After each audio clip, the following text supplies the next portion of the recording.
যেই সম্প্রদায়ের মধ্যে আত্মীয়তার সম্পর্ক ছিন্নকারী থাকে, ওই সম্প্রদায়ের মধ্যে আল্লাহ রাব্বুল আলামিন রহমত উঠে নেন, রহমত নাজিল করেন না।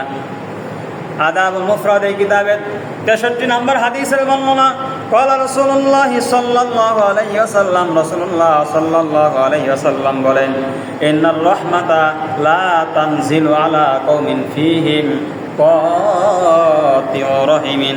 ওই সম্প্রদায়ের উপর আল্লাহর রহমত নাজিল হয় না যে সম্প্রদায়ের মধ্যে আত্মীয়তার সম্পর্ক ছিন্নকারী থাকে। আত্মীয়তার বন্ধন, আত্মীয়তার সম্পর্ক বজায় রাখলে গুনাহ মাফ হবে।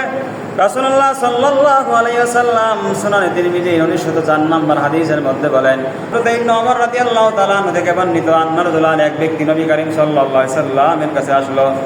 আতান নবী সাল্লাল্লাহু আলাইহি ওয়াসাল্লাম ফাকালা, ইয়া রাসূলুল্লাহ, অতঃপর বলল, হে আল্লাহর রাসূল, ইন্নী আসাবতু যামবান আযীমান, আমি একটা বড় গুনাহ করে ফেলেছি, ফাহাল্লি মিন তাওবাতিন, আমার জন্য কি কোনো তাওবার রাস্তা আছে?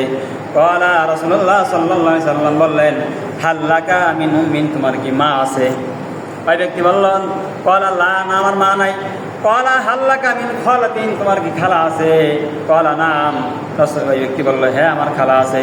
ক্বালা ফাবির রহা, রাসূলুল্লাহ সাল্লাল্লাহু আলাইহি ওয়াসাল্লাম বললেন, তুমি তোমার খালার সাথে উত্তম ব্যবহার করো, খালার সাথে উত্তম ব্যবহার করো, তাহলে আল্লাহ চাহে তো তোমার এই গুনাহ আল্লাহ রাব্বুল আলামিন মাফ করে দিবেন। সুবহানাল্লাহ। وقال النبي صلى الله عليه وسلم الخالة بمنزلة الأم, নবী করিম সাল্লাল্লাহু আলাইহি ওয়াসাল্লাম বলেছেন, খালা হলো মায়ের মানজিলায়, খালা হলো মায়ের মতো। এই জন্যই খালাকে কী করতে হবে? সম্মান করতে হবে, তার বিপদ বালা মুসিবতে তাকে সাহায্য করতে হবে।